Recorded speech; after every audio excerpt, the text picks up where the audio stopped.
Hey everybody, welcome to Dad David Danger. Today we're going to talk about, you don't even know what we're talking about because I didn't tell you. No! See, we were planning on doing once a week, but then David was really excited about his 50-something views or 60-something subscribers now, so he's like, can we do it again tomorrow? So here we are. So one of the biggest topics, one of the biggest questions we had when he got home or when we even started adopting him was, why international adoption, or why Ukraine, why overseas adoption? And these are good questions, so let's get into this and let's get into all the whys.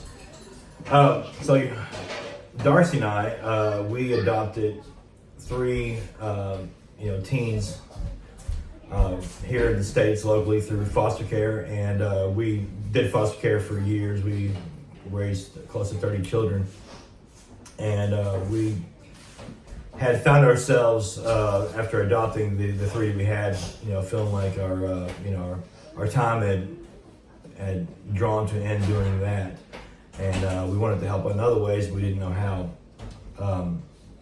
So people we knew in Radcliffe, they actually adopted a child from Ukraine, or were in the process of adopting it, and we, just like you or somebody else might have asked us, was like, why? Why international adoption? And so we were referred to a documentary called Ukraine's Forgotten Children, and we watched that, and it was heartbreaking. So we became aware of the need. And long story short, I'll just be completely transparent here. My wife knew we were supposed to adopt a child. I, on the other hand,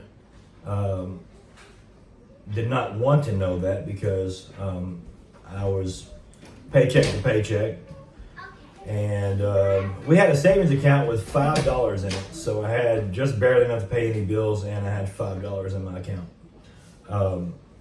And so when these things cost me between $30,000 and $40,000 to do, and I have $5 to work with, it's a little scary.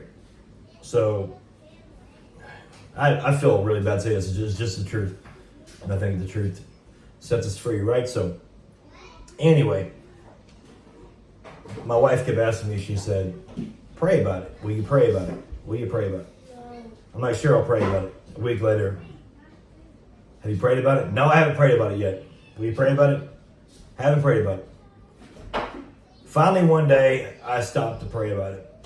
And I kid you not, the second I prayed about it, God said there's some things you don't pray about.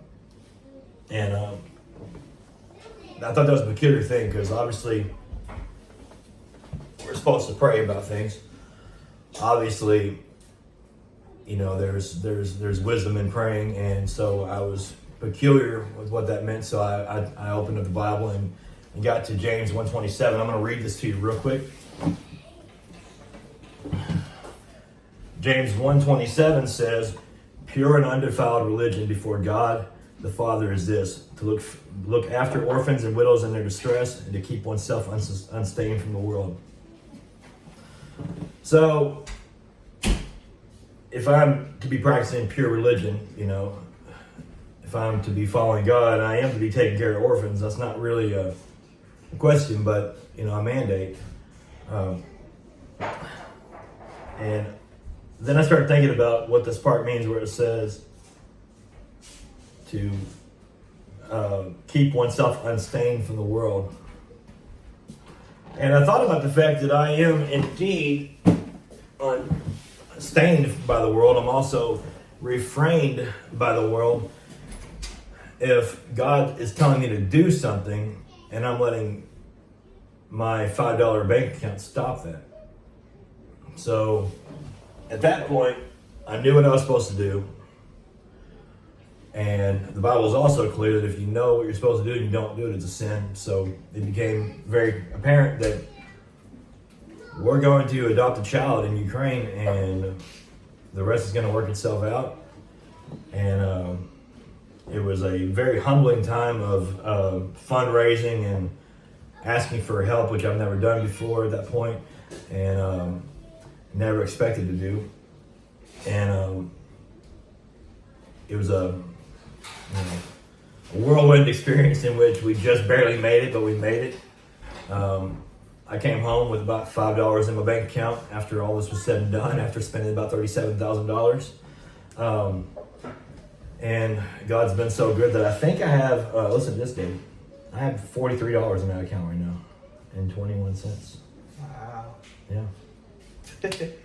So anyway, that's how we ended up going to Ukraine to get him, and that's how we ended up with it. And just so you know, there are needs everywhere. I always think of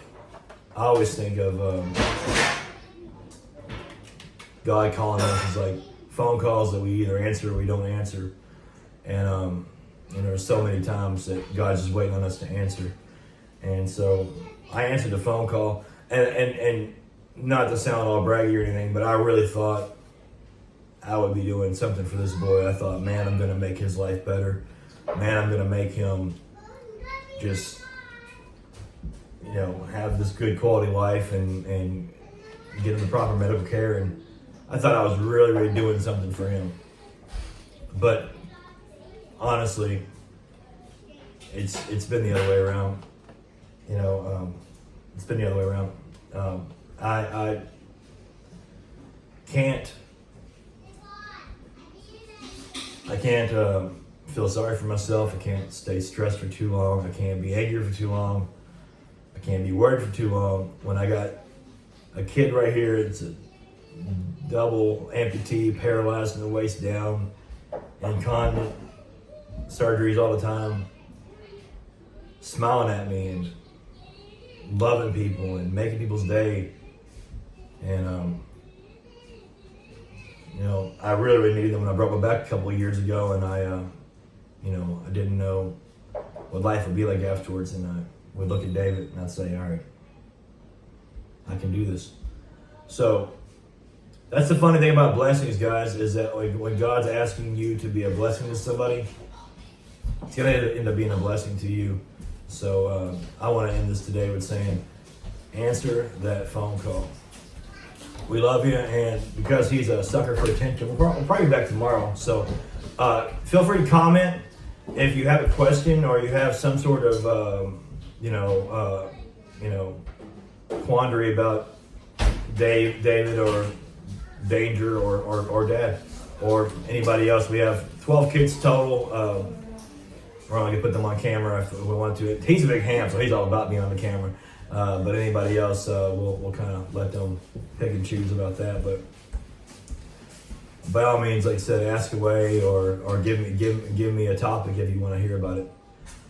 We're out. Bye.